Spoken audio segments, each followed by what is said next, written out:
Vamos abrir novamente nossas Bíblias no capítulo 1 de Ageu, livro do profeta Ageu, capítulo 1.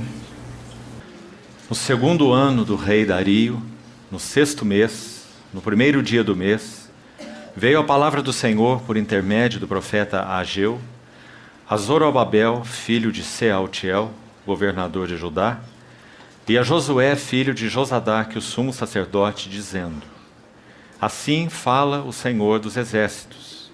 Este povo diz: Não veio ainda o tempo em que a casa do Senhor deve ser edificada.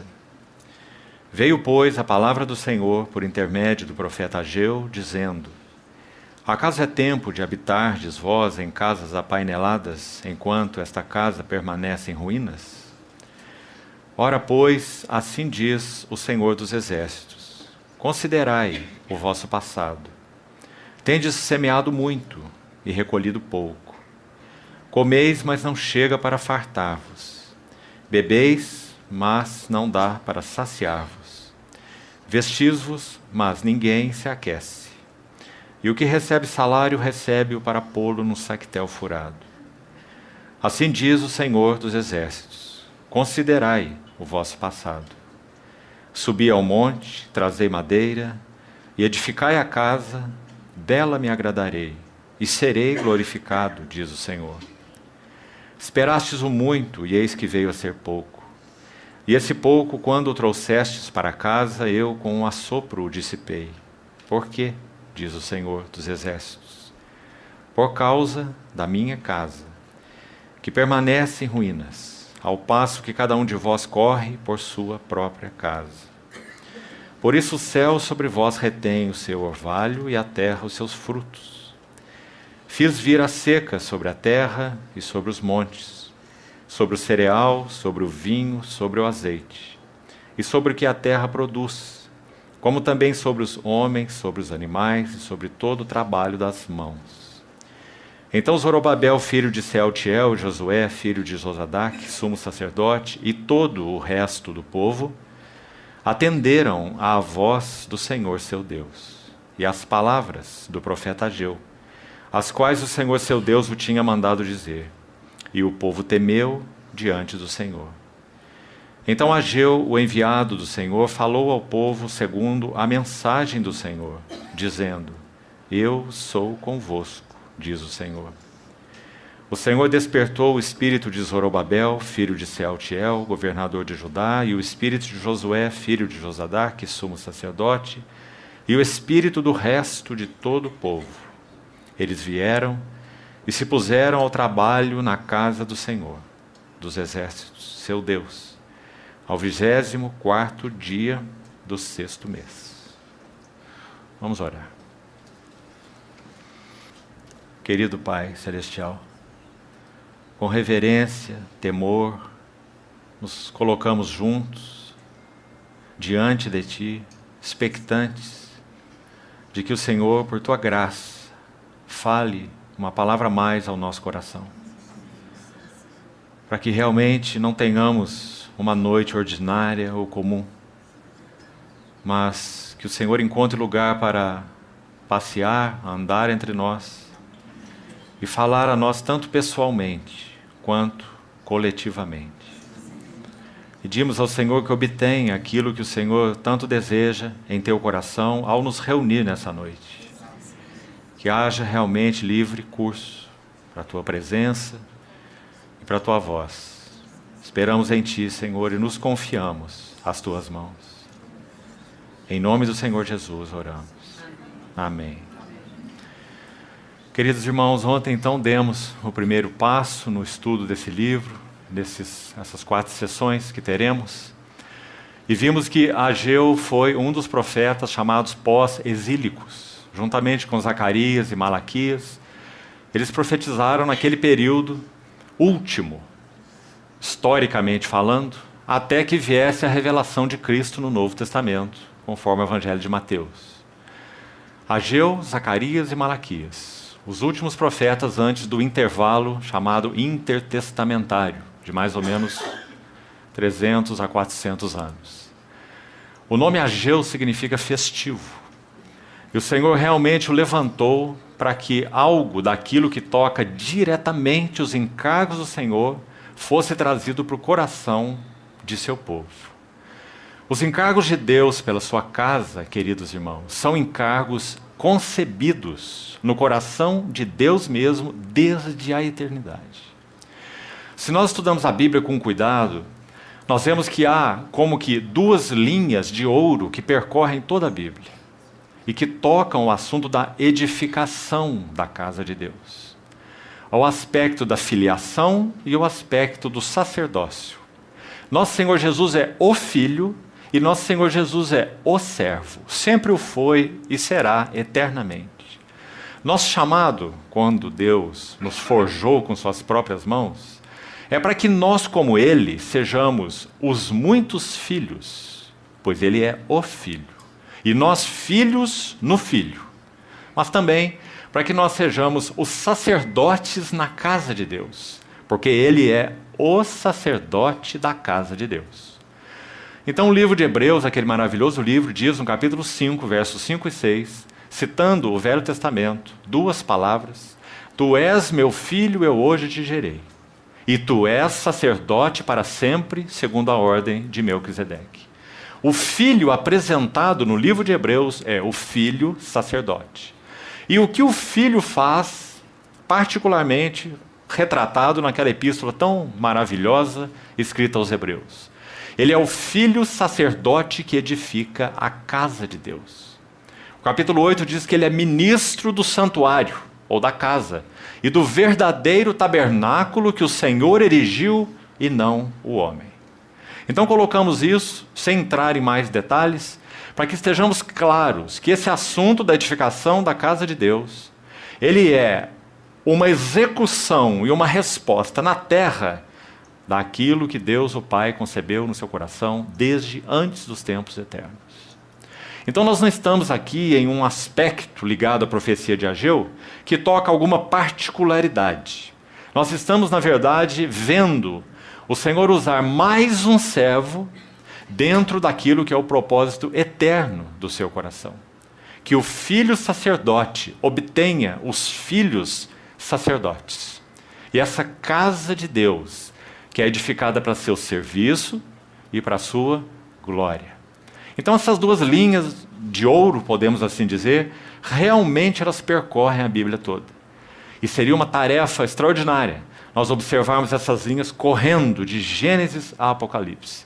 A linha da filiação e a linha do sacerdócio. E assim a Bíblia termina no livro de Apocalipse. Eu lhe serei Deus e ele será filho. Apocalipse 21. E também, os seus servos o servirão. Sacerdócio. Contemplarão sua face. E nas suas frontes estará escrito o nome dele. Então nós estamos aqui, podemos dizer, numa lacuna de tempo, onde nós vemos o povo de Deus, que foi chamado para estas maravilhosas realidades que já falamos, perdendo o foco, perdendo de vista o seu chamamento celestial. Esse é o motivo da profecia de Ageu.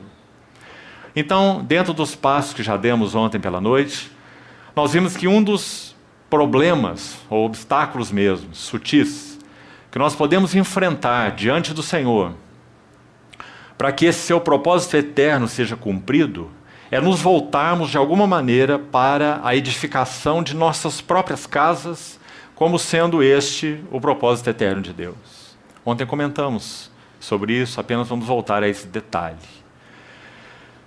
Cada dádiva, cada bênção, cada revelação, cada passo a mais que pela graça do Senhor podemos dar no que concerne a conhecermos o Senhor e retratarmos isso, refletirmos isso para nossas famílias, tem um único propósito.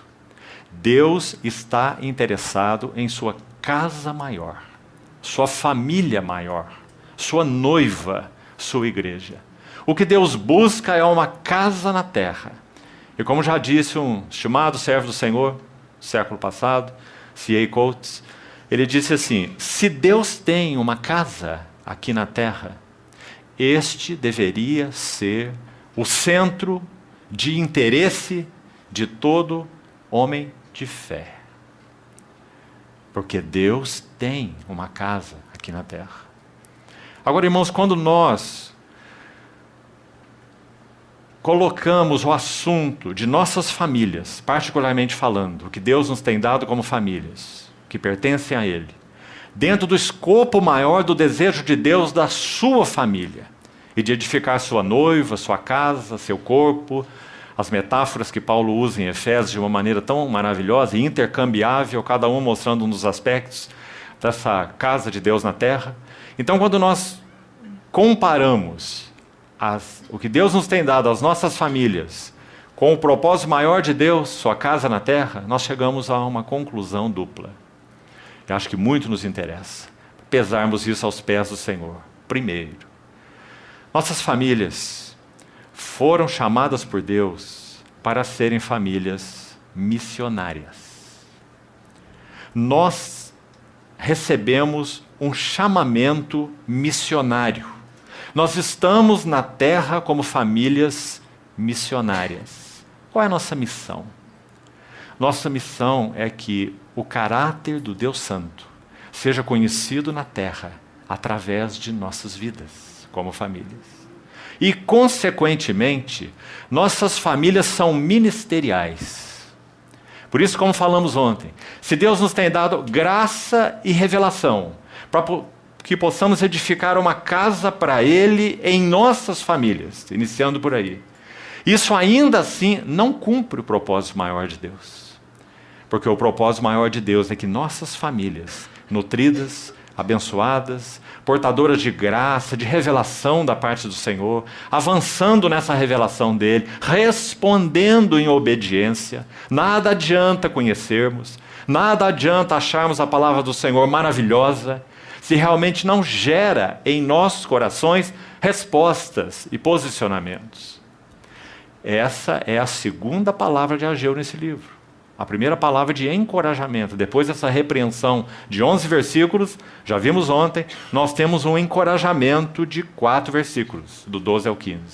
E é isso que acontece nessa segunda palavra, que é a palavra de encorajamento. Eles respondem ao Senhor. E sabe o que o Senhor tem a dizer a eles? O Senhor, na verdade, tem a dizer para eles uma palavra. Nesses 4 versos que são a primeira palavra de encorajamento, onde já estudamos a estrutura desse livro. Na verdade, o Senhor tem uma frase para dizer a esse povo, que era todo o encorajamento que eles deveriam receber. Nós vamos deixar isso para quando chegarmos lá. Então, a resposta do povo, eles atenderam à voz do Senhor. Então, qual é o chamamento de Deus para as nossas famílias? Nós estamos na terra com o propósito de sermos famílias missionárias. Nós temos um chamamento. Quanto nós, pais e mães, precisamos estar claros a respeito disso. Irmãos, é uma bênção poder cooperar com os nossos filhos para que eles estudem, para que eles sejam pessoas honestas, bons profissionais, façam um curso superior ou não façam, aprendam um ofício, trabalhem, enfim, é parte de nossa responsabilidade. Mas nós ainda precisamos encarar aquela pergunta diante do Senhor. Para que nós temos filhos? Nosso chamamento é para que sejamos famílias missionárias. Nós temos uma missão da parte do Senhor. E, consequentemente, nosso chamado é para que sejamos famílias ministeriais. O que significa isso? Nós fomos chamados para servir. Não basta que tenhamos sucesso em Deus e exclusivamente por sua graça, em edificarmos boas famílias, que amem o Senhor, temam o Senhor, tenham interesse pelos interesses do Senhor, interesses pela palavra do Senhor. Não basta. Nós precisamos que nossas famílias tenham interesses pela casa do Senhor, porque nós somos famílias ministeriais. Servir uns aos outros, cada um conforme o dom que recebeu, conforme bons dispenseiros da multiforme graça de Deus. 1 Pedro capítulo 4. Então, amados irmãos, esse é um aspecto importante e imensamente prático. Isso nos ajuda até mesmo a não nos contentarmos, nem mesmo com as reuniões da igreja, porque o nosso chamamento vai além disso. É um privilégio as reuniões da igreja. Há reuniões que têm estilo obra, chamemos assim. Sabe quais são as reuniões estilo obra? É quando um fala e todos ouvem, como essa que está acontecendo agora. Essa nem mesmo é a reunião normal da igreja. A reunião normal da igreja é Coríntios 14. Este tem, o outro tem e aquele tem. Esse tem doutrina, esse tem revelação, esse tem conhecimento, esse tem profecia. Tudo seja feito para edificação. Porque nós temos um chamado ministerial para servirmos uns aos outros, não é? Então, quão importante, irmãos, é encararmos esse chamado diante do Senhor. Pois corremos o risco até mesmo de nos acomodarmos nesse assunto de reuniões coletivas. 2 ou 3 por semana, isso resumindo o aspecto do nosso sacerdócio, ou do nosso serviço. Mas isso é uma pequena parte. Não significa que ela é pouco importante. Ela é muito, ou muitíssimo importante, mas é uma parte. Reuniões desse tipo servem para equipar os santos para desempenho do seu ministério, serviço, famílias ministeriais, para a edificação do corpo de Cristo. Como o corpo de Cristo é edificado? Através dos chamados ministérios fundamentais, eles edificam o corpo de Cristo? Segundo Efésios 4, não. Eles equipam santos, para que santos sirvam e o corpo de Cristo seja edificado. Então, essa nota mais dentro do que já colocamos ontem. Agora, nós dissemos, e vamos buscar pelo menos nomear isso, porque ainda não é o foco central do nosso encargo, mas creio que como estamos vendo o contexto de Ageu, para não termos uma palavra sem contexto, o que não seria nada bom, então nós vimos ontem Esdras 5, Esdras 6, onde Ageu e Zacarias são citados. Eles são aqueles que liberaram a palavra do Senhor, conforme estamos vendo no seu livro aqui de Ageu. Temos ainda Zacarias com seu longo livro. Foram usados durante 2 anos, Ageu durante 15 semanas, e Zacarias um período mais longo. Então, entre Ageu e Zacarias juntos, nós temos 2 anos em que eles foram usados pelo Senhor de uma forma maravilhosa. E o resultado foi que a obra da casa de Deus foi concluída. Então, o resultado da profecia de Ageu, Zacarias com ele, e na sequência a ele, foi um avivamento espiritual. Eles responderam à palavra do Senhor. Que maravilha essa hora que esse povo viveu. E é exatamente por causa disso que nós temos aqui princípios espirituais que são de imenso valor para nós, porque Deus é um Deus de princípios. Então, talvez seja bom irmos de novo ao livro de Esdras, que citamos ontem, mas não tivemos tempo de entrar em alguns detalhes. Na verdade, nem vamos fazer hoje, mas vamos pelo menos citá-los para o estudo pessoal dos irmãos. Esdras capítulo 4. Bem objetivamente, nós vamos ver aqui quais foram os obstáculos que o inimigo levantou em oposição à obra da casa de Deus. E no que concerne, preste atenção, no que concerne as táticas do inimigo para que a obra fosse paralisada. Mas ainda antes de citar, nós vamos mesmo só citar, e talvez um muito breve comentário, mantenhamos em nossa mente o que já falamos ontem. Então preste atenção aqui de novo antes de lermos. O inimigo usou táticas, e nós vamos ver aí quais foram, para bloquear o trabalho de edificação. Porque é isso que está no coração de Deus desde a eternidade. E no que concerne aos tempos do Velho Testamento, é assim que deveria ser.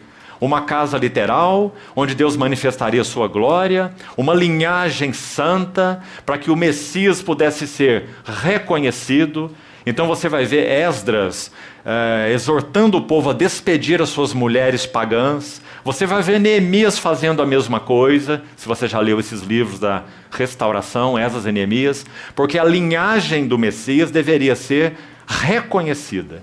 Isso não seria possível numa raça mestiça.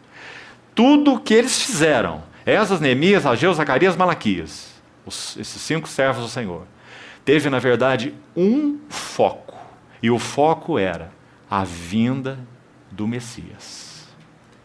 Qual é o último livro do Velho Testamento? Malaquias. Você se lembra de Malaquias 3? Então virá o seu templo, Senhor, a quem desejais, ou desejado de todas as nações. Ageu diz isso, e Malaquias no capítulo 3 diz, com outras palavras, aquele que assenta como purificador da prata, aquele que vem ao seu templo, aquele que purificará os filhos de Levi. E os últimos versos do livro de Malaquias se referem exatamente à vinda do Senhor.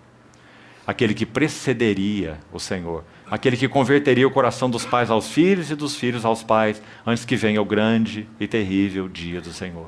Então, tudo o que eles fizeram nessa fase, a última fase histórica do Velho Testamento, foi preparar o povo para a vinda do Senhor. Agora, veja o paralelo. Nós hoje somos o povo de Deus da nova aliança. Nós estamos vivendo dias de extrema confusão. Nós estamos vivendo dias de densas trevas. Se nosso coração tem capturado o encargo e os interesses do coração do Senhor, cada voz, cada serviço, cada pessoa, irmão ou irmã que o Senhor levante na sua casa hoje, nesses dias que vivemos, qual é o seu objetivo? O mesmo quando ele levantou esses servos. Nosso objetivo é a segunda vinda do nosso Senhor Jesus. Por que Esdras recuperou a palavra? Você sabe, Esdras foi o homem da palavra. Ontem já entramos em alguns detalhes. Dentro de Babilônia, Esdras amou a palavra do Senhor.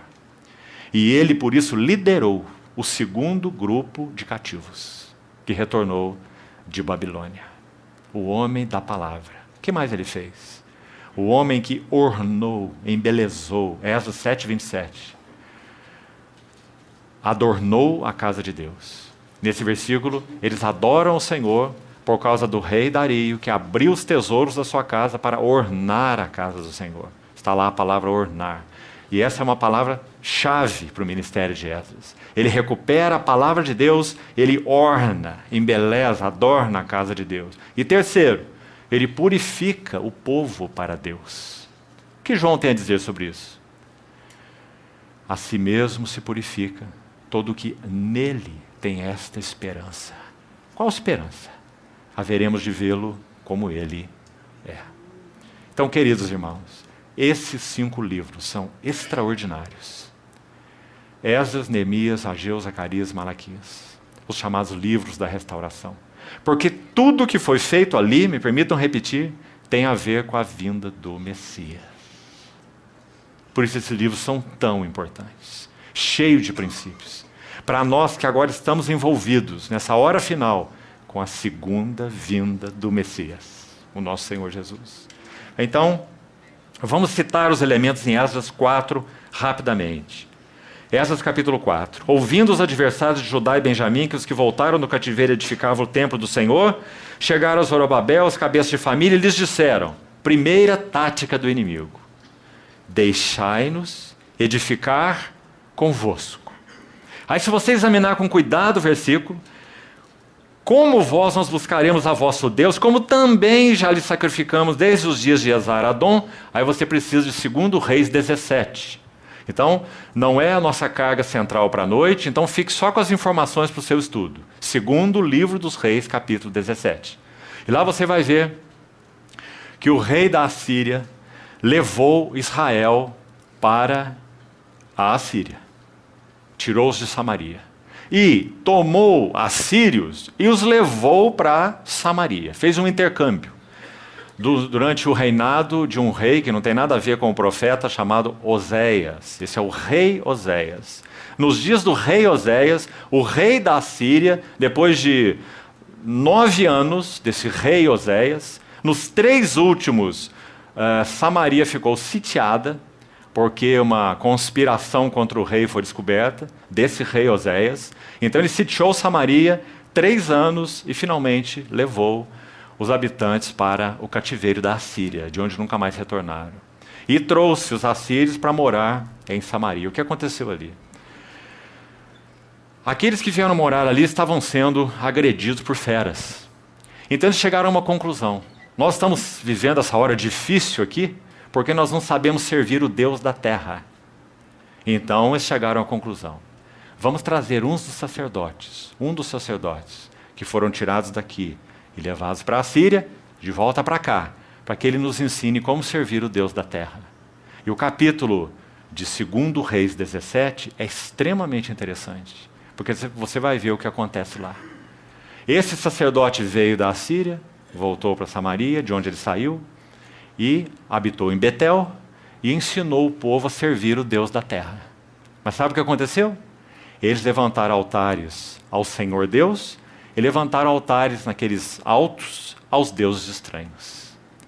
Então, o livro de Reis vai dizer: temiam o Senhor e sacrificavam aos deuses. Significa isso? Um coração dividido. Então aquele capítulo é extremamente interessante, 2 Reis 17.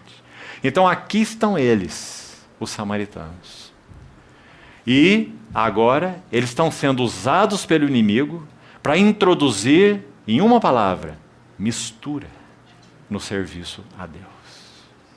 Irmãos, há muita exortação no Novo Testamento sobre esse tipo de mistura. Tanto no sentido teológico ou doutrinário, se quisermos chamar assim, no sentido da verdade, quanto no sentido da ética ou no comportamento. Por exemplo, em 2 Coríntios, Paulo diz assim: nós não estamos como muitos adulterando a palavra de Deus. E a ideia exata ali é essa, misturando palavra de Deus com mais outras coisas. Cristo e algo mais, palavra de Deus e entretenimentos, palavra de Deus e estratégias humanas. Antes ele vai dizer, em Cristo é que falamos, na presença de Deus, com sinceridade e da parte do próprio Deus. Isso é 2 Coríntios capítulo 2. Então sempre o inimigo vai assolar a igreja de Deus com mistura. E sem dúvida essa foi uma tremenda tentação para esse povo nessa hora, assim como é para nós. Apenas então mencionando a segunda. Versículo 3 diz que a resposta do povo foi bem clara e importante. Nada tendes conosco na edificação da casa a nosso Deus. Esdras 4:3, aí na metade do versículo. Versículo 4. Então as gentes da terra, segunda tática. Se a primeira foi introduzir mistura, a segunda, desanimaram o povo de Judá. Desânimo. Paulo, quando escreve aos Coríntios, 2 Coríntios capítulo 4, um texto bem conhecido, no verso 7, ele inicia: temos, porém, esse tesouro em vasos de barro, para que a excelência do poder seja de Deus e não de nós. Creio que você se lembra. Então Paulo vai dizer assim: perplexos, mas não desanimados. Perplexos, mas não desanimados. Então, segunda tática. O inimigo tentou, de alguma forma, ou de muitas formas, desanimar o povo. Quem sabe, olha, vocês nunca vão conseguir. Essa obra está muito além das suas forças. Esse trabalho é grande demais para um remanescente.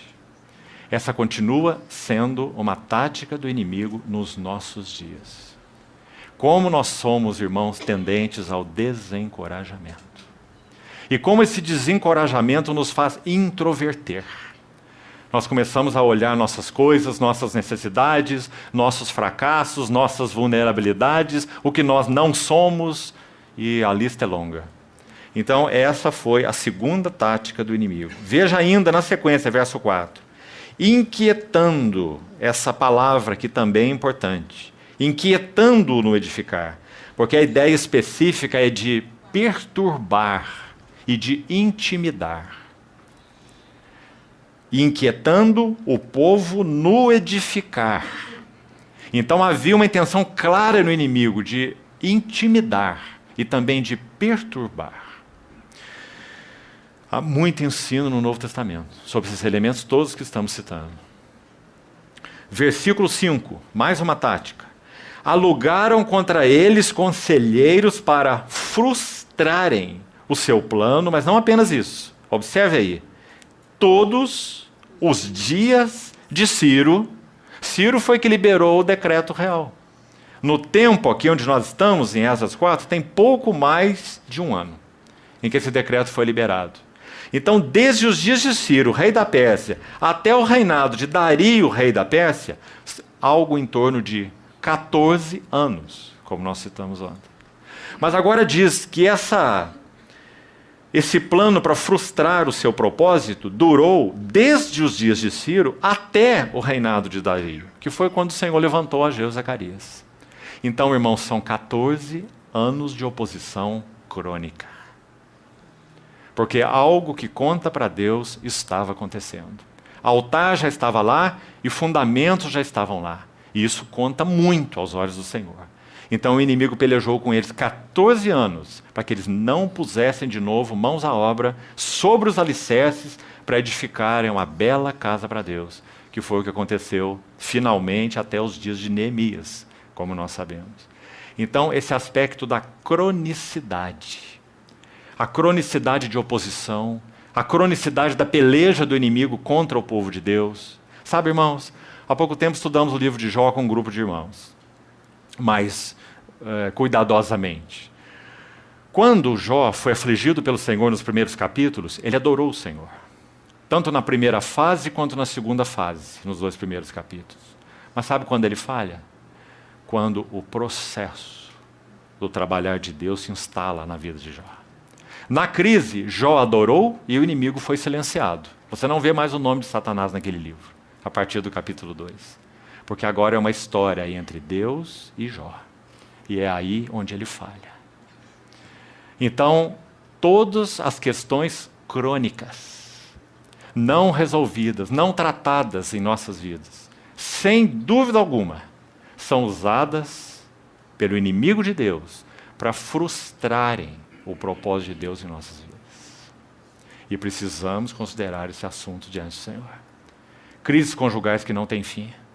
Relacionamentos que não se acertam. Problemas que não se resolvem. Cronicidade. Alugaram conselheiros para frustrarem seu propósito todos os dias. De Ciro até Dario. 14 anos. Esse é o inimigo de Deus e dos seus interesses. Então, sem entrar em mais detalhes, observe essas táticas do inimigo. Mas vamos voltar já para o livro de Ageu, nosso encargo central. Capítulo 1, versículo 2, apresenta o motivo pelo qual a obra de Deus foi paralisada. Isso também já enfatizamos ontem de passagem. Não foi por causa das táticas do inimigo que a obra foi paralisada. Como nós sabemos? Porque ninguém pode contender contra os propósitos do Senhor. Se o nosso coração está apegado ao Senhor, aos seus interesses e à sua palavra, ninguém poderá lhe resistir e, consequentemente, nos resistir. Porque nós estamos atrelados àquilo que está ao seu coração. A responsabilidade é dele, a graça vem dele, o propósito é dele, o trabalho dele nas nossas vidas é o trabalho dele em nossas vidas. Quem opõe ao inimigo é ele mesmo, através de nossas vidas. O Senhor te repreenda, como Judas registra com relação ao arcanjo Miguel. Então, amados irmãos, aquelas táticas que citamos não são o motivo da obra ter sido paralisada. Eles são o motivo do povo ter perdido o apego aos interesses do Senhor e à palavra do Senhor. Esse foi o motivo. Então, esses elementos externos, as táticas do inimigo, fizeram com que o povo realmente se desapegasse dos interesses do coração do Senhor. Então, o que nós temos no verso 2? Assim fala o Senhor dos Exércitos. E o Senhor dos Exércitos não disse assim: vocês afrouxaram suas mãos por causa do inimigo. Vocês estão cansados por causa dos conselheiros perturbando vocês há 14 anos. Não é? Não há nenhuma referência àqueles inimigos de Esdras 4. O que é dito aqui é: esse povo diz, não veio ainda o tempo. O tempo em que a casa do Senhor deve ser edificada. Então, se quisermos resumir isso em uma palavra, a palavra seria negligência. Eles perderam a atenção àquilo que o Senhor tinha no seu coração. Agora, quando isso acontece, qual é a reação imediata? Está aí, na primeira palavra de repreensão que vai até o verso 11. Cada um corre pela sua própria casa. Então, quando nós nos desatrelamos dos interesses do Senhor, nós imediatamente nos atrelamos aos nossos próprios interesses. Pura consequência, irmão. Todas as vezes que nosso coração se atrela aos nossos interesses, como sendo alvo e motivo e meta, é porque ele já se desatrelou dos interesses do Senhor. Então o Senhor os repreende aqui e não com relação a táticas que o inimigo possa ter usado. Agora veja que interessante, deixe o seu livro de Ageu aí marcado, volte rapidamente para uma palavra só no livro de Esdras de novo.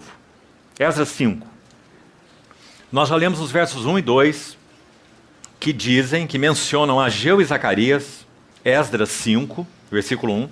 Ageu e Zacarias, filho de Ido, profetizaram aos judeus, em nome do Deus de Israel, cujo espírito estava com eles. Verso 2. É dito que eles se dispuseram e começaram a edificar a casa de Deus. Agora, veja o verso 8 com atenção. Quando esses adversários, eles não haviam recebido ordem real para reiniciar a obra. Isso já comentamos ontem. Então eles colocaram sua cabeça a prêmio, digamos assim. Todos poderiam ter sido exterminados. Mas eles agiram exclusivamente baseados na palavra do Senhor. E nada mais. Então os inimigos viram eles retomando a obra e escreveram uma carta a Dario, para que fosse consultado nos livros se havia uma ordem persa, imperial, para que eles fizessem esse tipo de trabalho. E nós sabemos qual foi o resultado.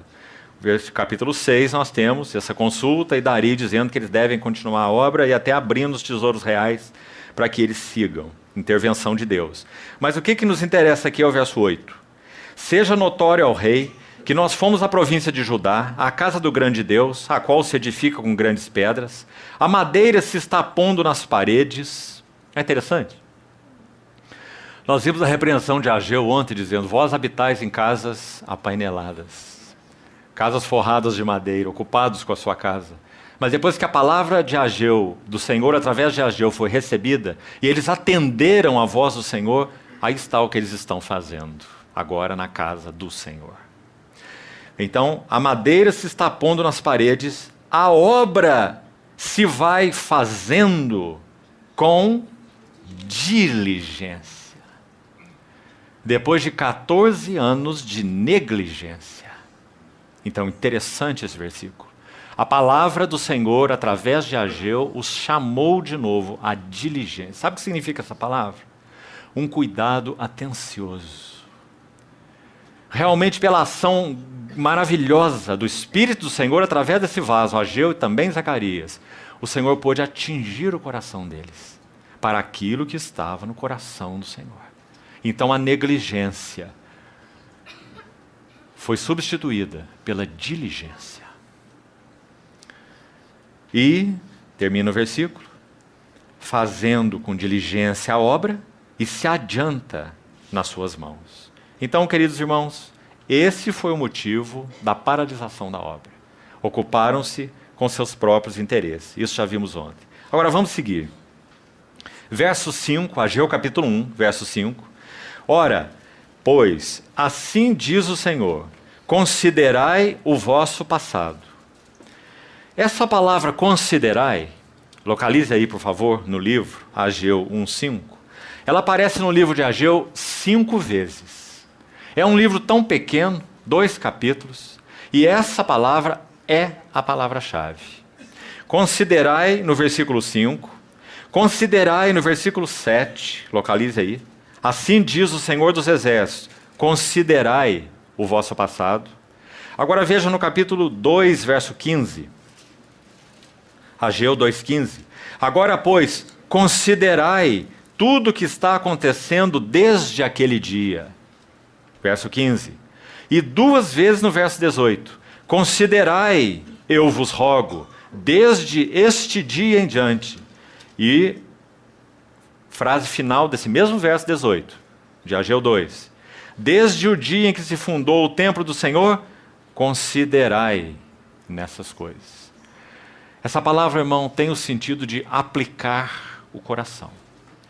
Quando o Senhor usa o profeta Ageu, mais uma nota importante aqui, o Senhor está pedindo ao povo que aplique o seu coração, ou considere, 5 vezes está aí a palavra. Nos versos 5 e 7, onde elas aparecem primeira e segunda vez, versos 5 e 7, há aqui um para trás e há aqui um para frente. Observe.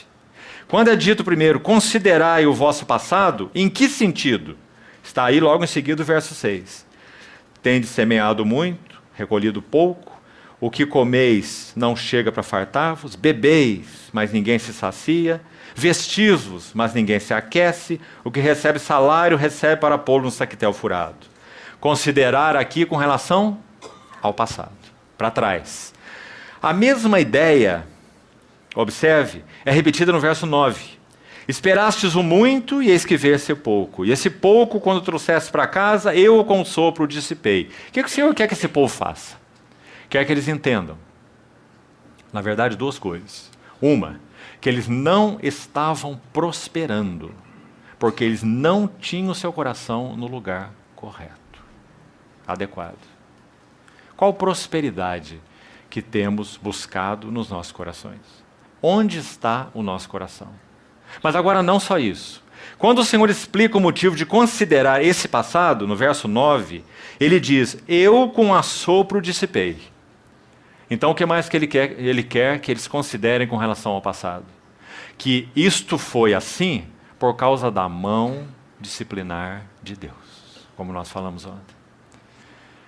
Então não apenas que eles não estavam prosperando em si mesmo, mas que não estavam prosperando por causa da mão disciplinar de Deus. Irmãos amados, como nosso irmão que abriu a reunião nos disse, o desejo de Deus não é que nós sejamos um berçário espiritual. As crianças já saíram, já foram para suas salinhas. Nós estamos realmente numa hora em que precisamos ouvir a palavra do Senhor, em que precisamos receber exortação do Senhor. Nós somos tão melindrosos e a cruz trabalha tão pouco em nós que até ouvir essa palavra é problema para nós. Mas como nós falamos ontem, o Paráclitos é o exortador. Se ele não nos exortar, nós não vamos a lugar nenhum. Agora ele faz de uma maneira tão maravilhosa, como também já falamos, que esse termo paraklesis no grego, tanto significa chamar a atenção, no português usamos o exortar, quanto significa a mesma palavra. Tem o sentido de consolar ou encorajar. Porque ele nunca faz meia obra. Todas as vezes que ele nos chama a atenção, ele nos encoraja. E sabe qual é o motivo? Ele conhece a nossa estrutura e sabe que somos pó. Por isso, acheguemos ao seu trono da graça, para que recebamos misericórdia e graça para socorro em ocasião oportuna.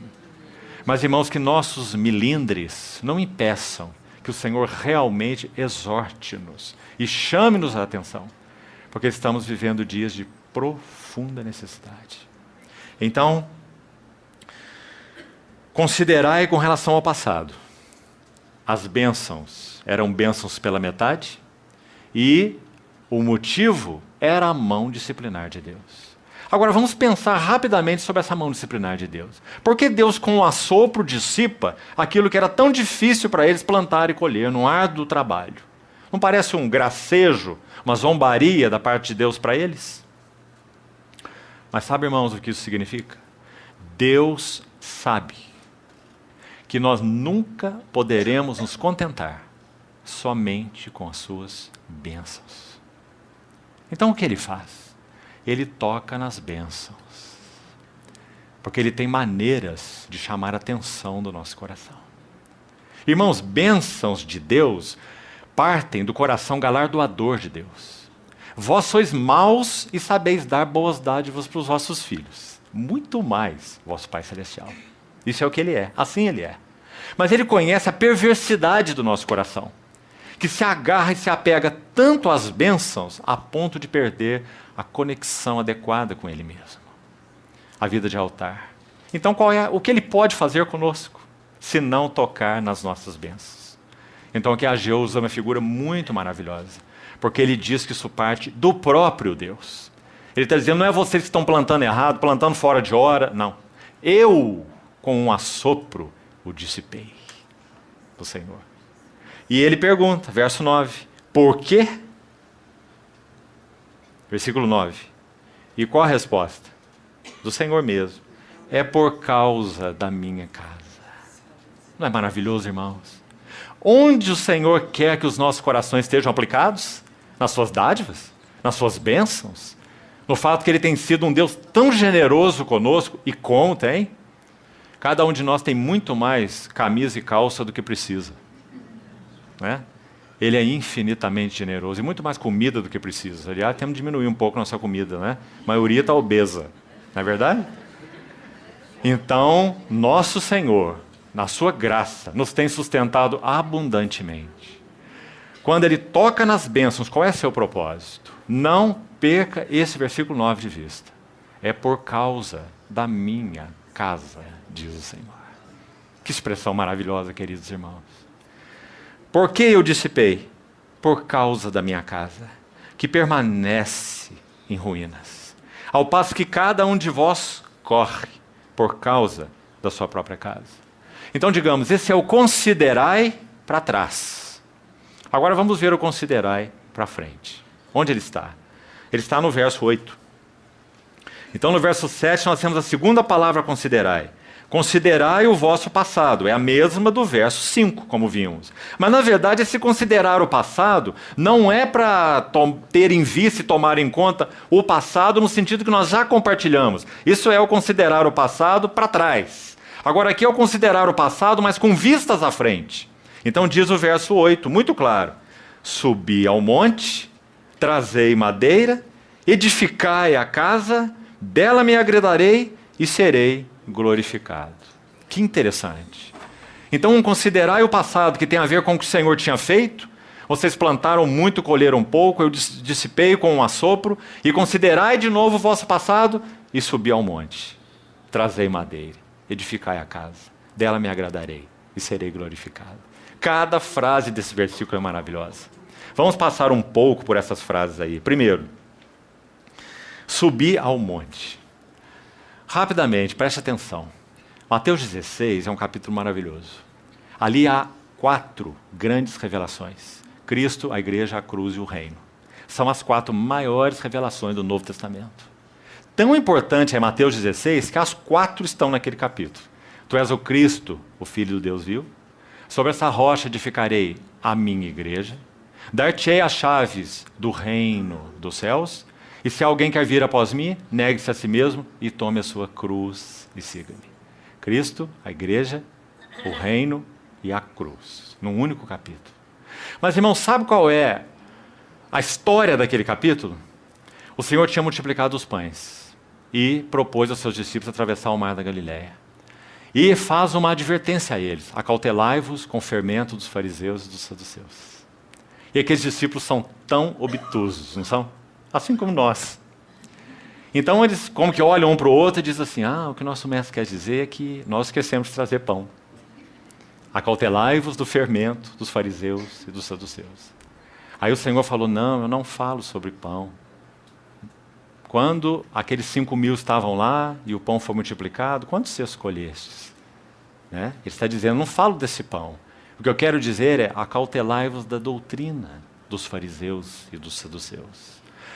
Isso ao nível do mar da Galileia. Sabe o que acontece agora? Eles descem lá do seu barquinho e começam uma trajetória. Eles vão subindo para as bandas de Cesareia de Filipe. Irmão, quando você tem um rio, como era o caso do Jordão, nascendo no Hermon e indo até o mar da Galileia, quando você tem um rio na sua nascente, ele é cristalino, puro, maravilhoso. Aqueles que estiveram lá no Hermon e viram essas nascentes, certamente ficaram impressionados. Até hoje. Imagine nos dias do Senhor como era. Aquelas 3 nascentes no Hermon, confluindo para um único rio, o Jordão, até o mar da Galileia, posteriormente ao Mar Morto. Quando um rio está no seu curso, você encontra muita podridão nele. Animais mortos, lixo.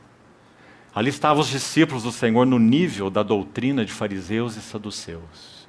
Então o Senhor toma o seu grupo de discípulos e começa a subir o monte. Param nas bandas de Cesareia de Filipe. E por causa disso nós sabemos que esse monte é o Hermon. Porque as bandas de Cesareia de Filipe não têm nada a ver com o Monte Tabor, que é considerado por alguns como o Monte da Transfiguração. Caminho de Cesareia de Filipe, ou caminho do Monte Hermon.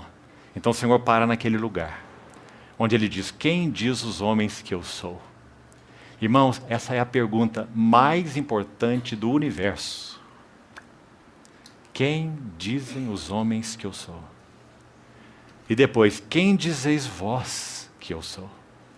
Então ele ouve aquela declaração de Pedro: tu és o Cristo, Filho do Deus vivo. Considerai o vosso passado, subir ao monte. Qual é a nossa primeira necessidade? Tocarmos de novo a clara revelação dos propósitos eternos de Deus.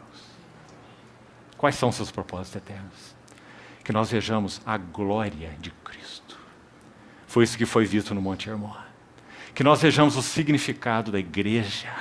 Primeira vez que a palavra é mencionada no Novo Testamento, está aí, Mateus 16.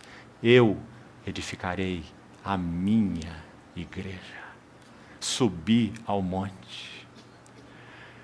A primeira vez que o Senhor fala aos discípulos sobre a cruz, está aí. A partir daí ele falará mais duas, em 6 meses, até o Gólgota. Do Hermon ao Gólgota são 6 meses. A primeira vez que o Senhor fala sobre a cruz, está aí, Mateus 16. Então o que mais nós precisamos conhecer? Qual é o caminho para edificarmos a casa de Deus? Só há um, é o caminho da cruz. Se a cruz não operar em nós, não há casa para Deus. Há pedras espalhadas pelas esquinas de todas as ruas, na linguagem de Jeremias, nas suas lamentações. Pedras do santuário, espalhadas, são pedras, nasceram de novo, foram gerados pelo Espírito de Deus. Mas quem disse que o propósito de Deus é gerar pedras?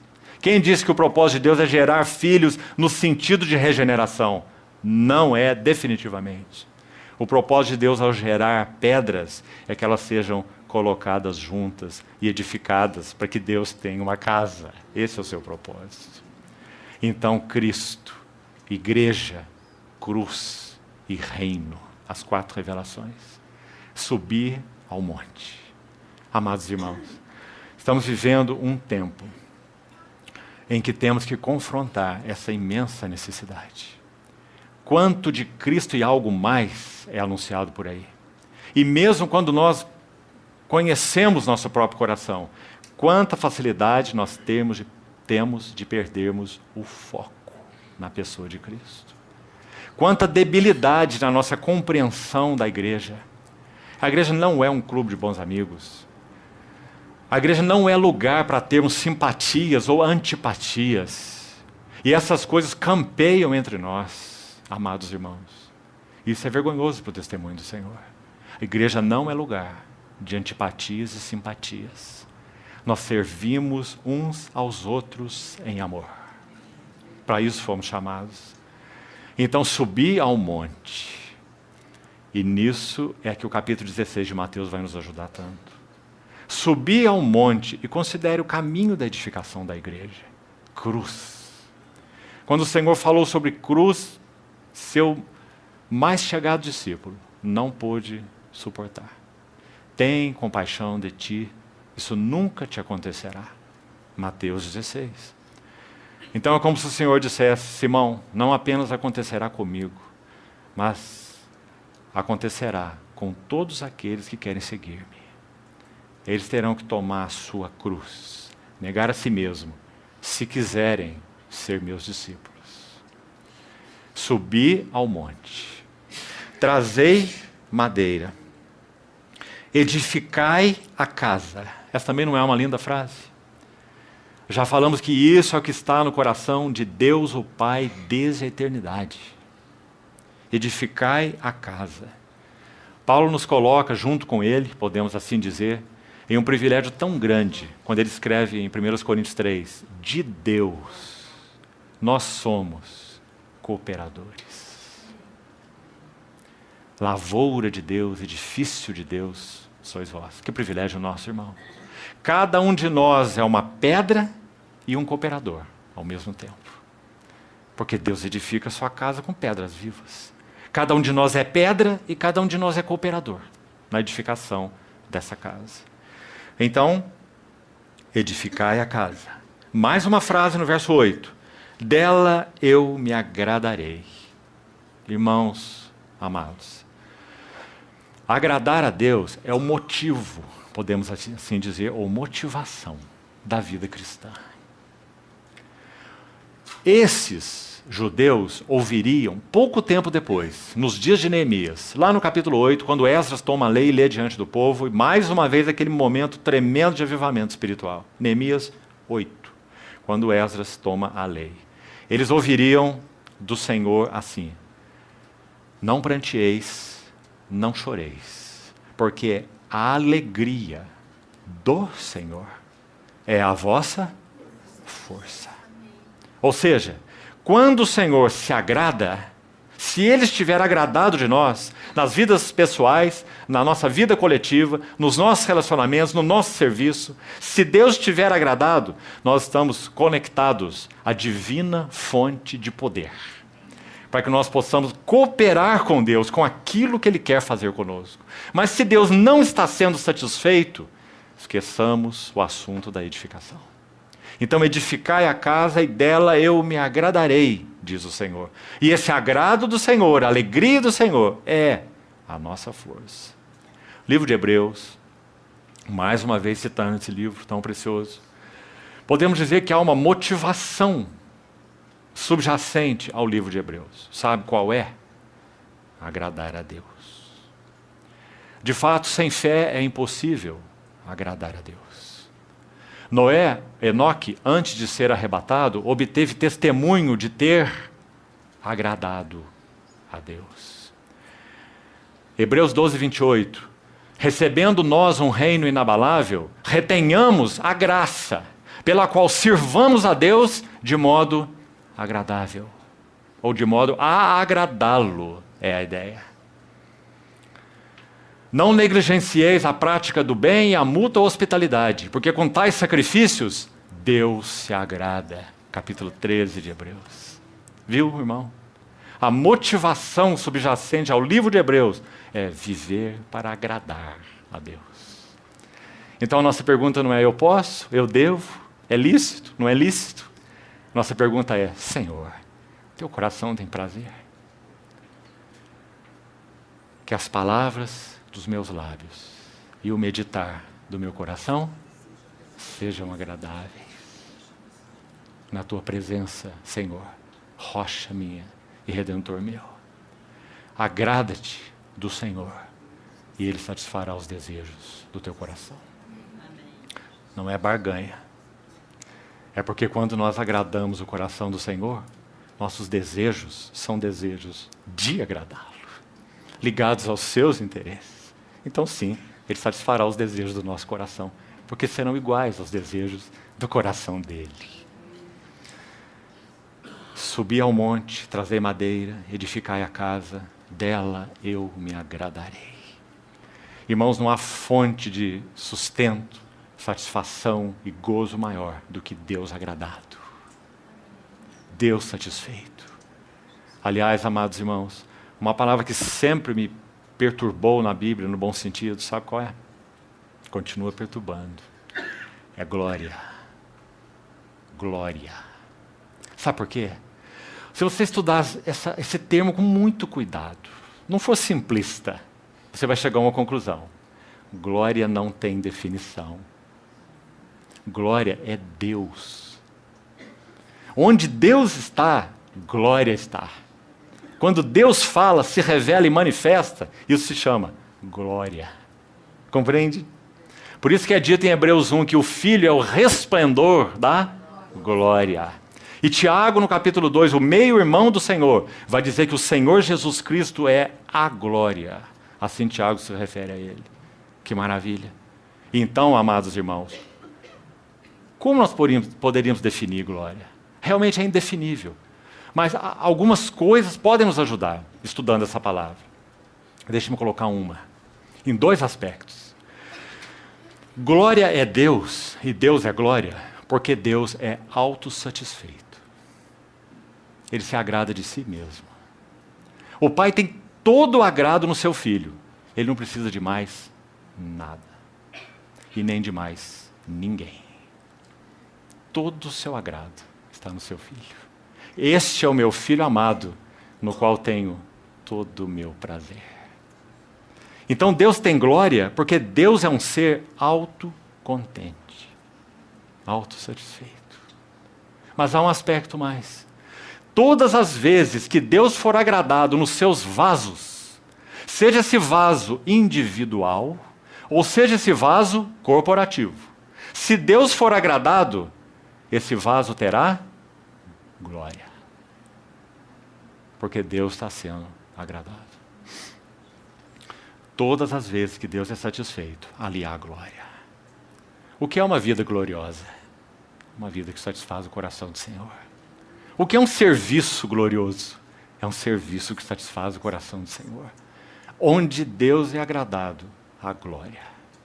Porque a autossatisfação é uma marca do ser de Deus. Então, queridos irmãos, por que Deus nos criou? Para a sua glória.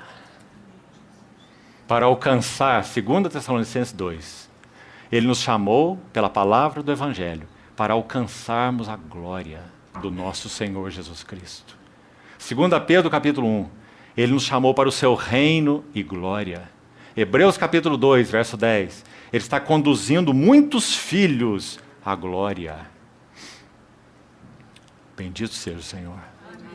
Então, edificai a casa e dela eu me agradarei e serei glorificado. A última frase é uma consequência. Se Ele se agrada, necessariamente Ele será glorificado. Então que o Senhor realmente nos ajude a compreender isso, queridos irmãos. Se o propósito do Senhor é edificar a casa, essa frase tão linda, nesse verso 8, subi ao monte, trazei madeira e edificai a casa. Me permita uma palavra que pode ser de ajuda para nós nesse sentido. Subir ao monte e ter clareza do que Deus tem no seu coração, Cristo, glória da sua pessoa e glória da sua obra. A igreja, a cruz, o reino, como já falamos. Se nós temos clareza desses elementos que são os interesses de Deus, então nosso coração discerne a diferença entre comunhão e cooperação. Irmãos, nós temos um desafio hoje imenso de sabermos com o que cooperamos. São tantas vozes, são tantos projetos, são tantas iniciativas. Há mesmo, às vezes, convulsão dentro de uma assembleia local. Irmãos que acham que é assim, outros que acham que é assim, outros que pensam que é de uma outra maneira ainda. Seja em que tipo de serviço for, seja no serviço da palavra, seja no serviço das irmãs, seja no serviço das crianças, não é verdade? Quantos desafios. Quando nós subimos ao monte, e realmente o foco do nosso chamamento é claro para nós, nós entendemos a diferença entre comunhão e cooperação. O que isso significa? Pelo fato do Espírito Santo habitar em nós, nós já temos, por essência, comunhão única do único corpo de Cristo. Aqueles que realmente creram no Senhor e pertencem a Ele são os nossos irmãos. Nós temos comunhão de natureza, pertencemos ao mesmo Senhor. Uma fé, um Senhor, um batismo, uma esperança, um Deus e Pai. Isso é comunhão. Essa é a comunhão do corpo de Cristo. Não podemos violar essa comunhão, não podemos ofender essa comunhão. Agora, o que é cooperação? Há uma diferença grande entre comunhão e cooperação. Nós só podemos cooperar com aquilo, em primeiro lugar, e, consequentemente, com aqueles que compreendem os interesses do coração do Senhor. Então, certa vez, perguntaram ao nosso querido irmão Stephen Kong, como nós podemos cooperar com os nossos irmãos que militam em diversos contextos? Então, nosso irmão deu uma resposta maravilhosa. Ele disse assim: nós precisamos ter com eles um coração largo, alargado, imenso e pés pequenos. Pés pequenos. Significa que passo a passo nós vamos discernindo esse assunto da cooperação. Até onde nós podemos ir? Nós somos chamados para cooperar com a edificação de reinos particulares. Há muitos edificando reinos particulares. Há muitos edificando ministérios particulares. Com que nós vamos cooperar? Nós vamos cooperar com aquilo que toca os interesses do coração do Senhor. Essa é a grande diferença entre comunhão e cooperação. Nós temos responsabilidade de ter comunhão com todos os nossos irmãos, mas nós só temos responsabilidade de cooperar com os interesses do Senhor. Então, isso também é algo extremamente prático. Mais um passo, e por aqui vamos já partindo para o final. Verso 10 de Ageu 1. Por isso, os céus sobre vós retêm o seu orvalho, e a terra os seus frutos. Que verso, amados irmãos. Vamos fazer umas perguntas. Quando nós olhamos para a igreja hoje, onde está o fresco orvalho do céu? Quando nós olhamos para a igreja hoje, onde estão os abundantes frutos da terra? Que hora, amados irmãos, nós vivemos? Sim, o Senhor tem retido o orvalho do céu, de modo geral, e os frutos da terra. Por quê? Por causa da minha casa, diz o Senhor. Subi ao monte, trazei madeira, edificai a casa, dela me agradarei e serei glorificado. Verso 11. Fiz vir. Está vendo? Claramente a mão disciplinar de Deus. A seca sobre a terra e sobre os montes. E agora nós temos aqui 3 coisas tão interessantes, de tanta ajuda para nós espiritualmente falando. O Senhor falou que essa seca atingiu, por ordem, o cereal, o vinho e o azeite. Isaías 28, 10 e também o verso 13, diz que a palavra do Senhor seria preceito sobre preceito, regra sobre regra, e um pouco aqui e um pouco ali. Sabe onde nós vamos encontrar a chave para esse versículo? Essas 3 expressões? Num salmo. No Salmo 104, verso 15. Abra, por favor. Salmo 104, 15. Deus está falando dos seus tratos graciosos com os seus, sua providência na sua criação, o Deus provedor que Ele é, que sustenta. É um lindo salmo, Salmo 105. 104. Especificamente o verso 15, vamos ver o 14 também. Salmo 104, 14. Fazes crescer relva para os animais, plantas para o serviço do homem, de sorte que da terra tire o seu pão. Agora olha o verso 15. O vinho que alegra o coração do homem. E nós sabemos que o vinho é um tipo claro do gozo de Deus e do gozo do homem. Efésios 5,18, não vos embriagueis com vinho, no qual há dissolução, mas enchei-vos do Espírito. Essas coisas vos tenho dito, para que o meu gozo esteja em vós e o vosso gozo seja completo. João capítulo 15, quando o Senhor fala da videira verdadeira, a mesma ênfase, né? O meu gozo esteja em vós. Então, muito claro que o vinho é figura de gozo. E o que o Senhor disse nos dias de Ageu? Eu fiz vir a seca sobre o vinho. Vamos começar aí com o vinho na ordem do Salmo. O que isso significa? Eu mesmo tiro de vocês o gozo, a alegria. Por quê? Por causa da minha casa. Então, irmãos, corre-se por aqui, corre-se por ali, corre-se mais por lá, e o gozo do Espírito Santo não é permanente em nossos corações, porque não estamos atrelados aos interesses do Senhor.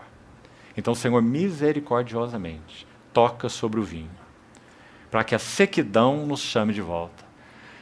Se você já leu Cantares com certo cuidado, sabe como me parece que o livro de Cantares apresenta esse dispositivo? Um dispositivo do amor do noivo. Ele permite que a alma da noiva entre em sequidão de estio, para que então ela diga, eu buscarei o meu amado. Isso é um dispositivo de amor.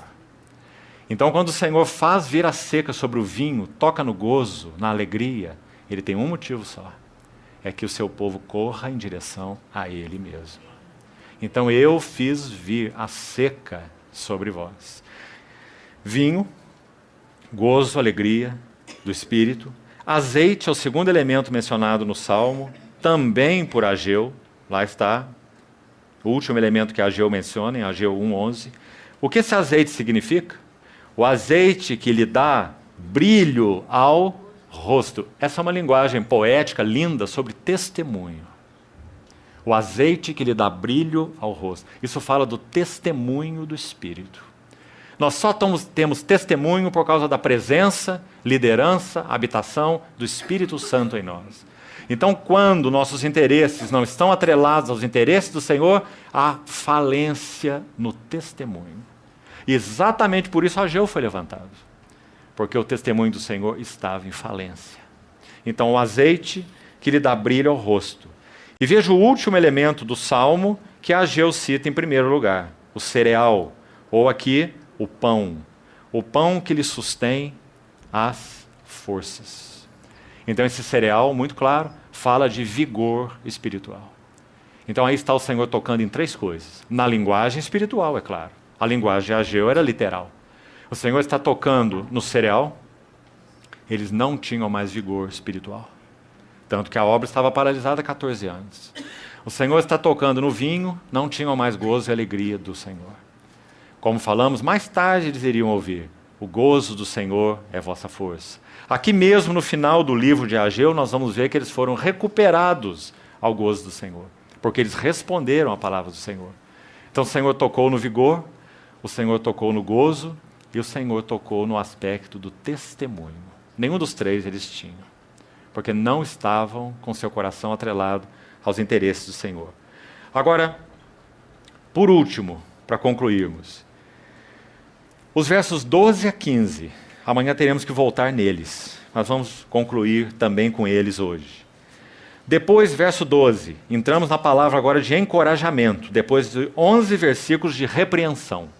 Eles são encorajados porque, verso 12, atenderam à voz do Senhor seu Deus. Graças ao Senhor. O Senhor encontrou resposta nesses corações.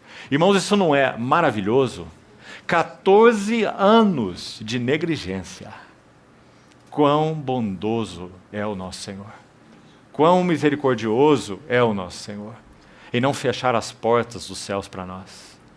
Então eles atenderam à voz do Senhor seu Deus e às palavras do profeta Ageu, as quais o Senhor seu Deus o tinha mandado dizer, e o povo temeu diante do Senhor. Temer simplesmente significa levar Deus a sério.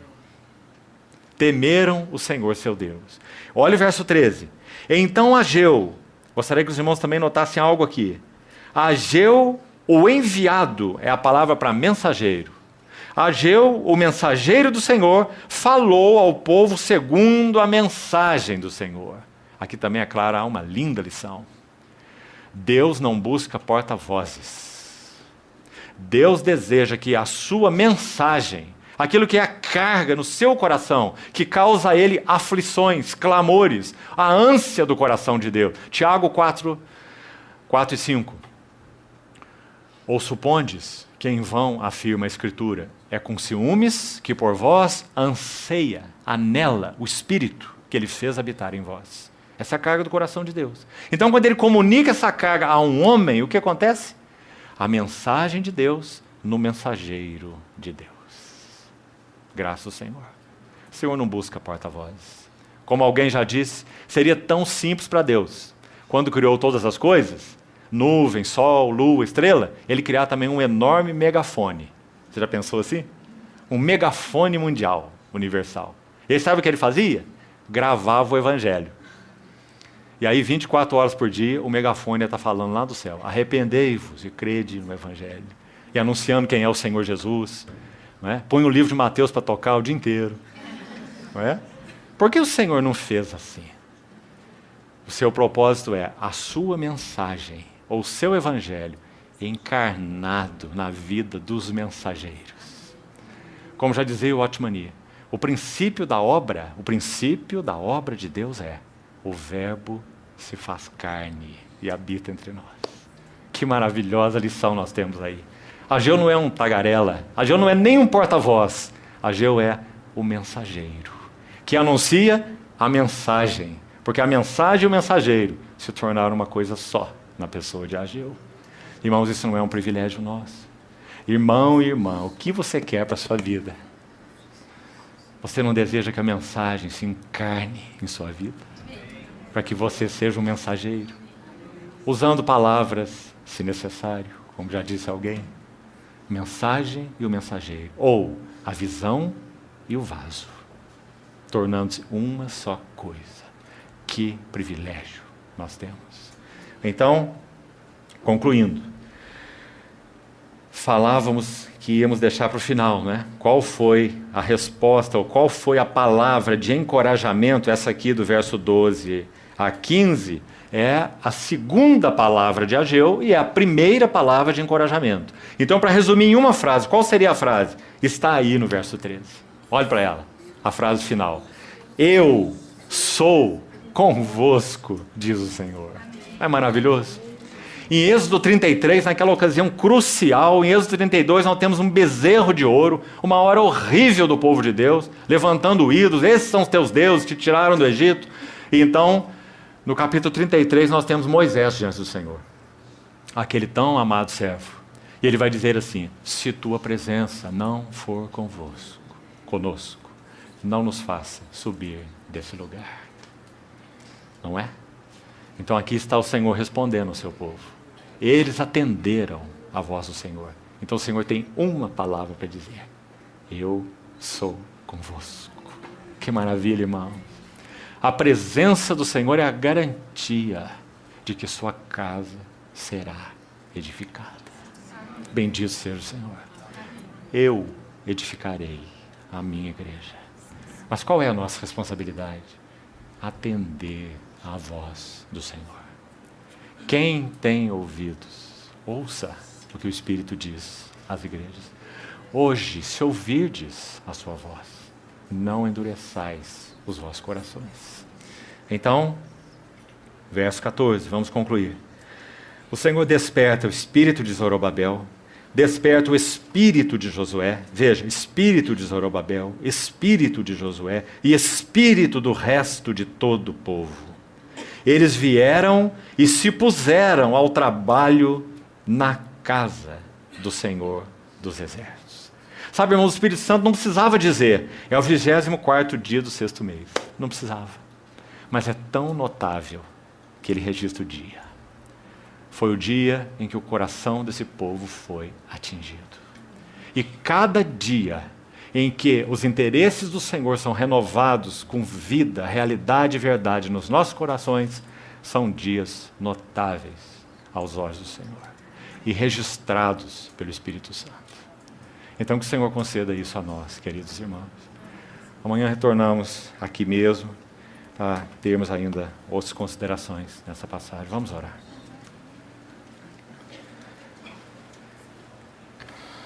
Senhor, querido Pai, apresentamos mais uma vez nossas vidas a Ti, suplicando que o Senhor nos dê condições de realmente atender a Tua voz. O Senhor conhece a capacidade de distração dos nossos corações e também quanto nós temos um coração em si mesmo dividido. Suplicamos ao Senhor que Teus interesses ocupem nossas vidas de tal forma que sejamos unidos e convertidos aos interesses do Senhor. Abre nossos olhos, pinga colírio em nossos olhos, atende-nos, ó Deus, perdoa-nos. A Ti compete a justiça, pertence a justiça, e a nós um corar de vergonha. Mas obrigado por Tua misericórdia, e porque o Senhor nos perdoa, nos atende e age. Assim confiamos em Ti, Senhor, nossas vidas. Cativa de novo nossos corações. Vem nos encontrar, Senhor, mesmo em meio a possíveis negligências. E desperta o nosso coração. Atrai-nos após Ti. Acorda-nos, Senhor, para esses dias que vivemos de tantas trevas, tanta confusão e tantos desafios. Clareia diante de nós essa brilhante estrela da manhã que vem, para que nossos corações sejam atrelados realmente a Ti, Senhor. Te pedimos isso, em Teu precioso nome. Amém, Senhor.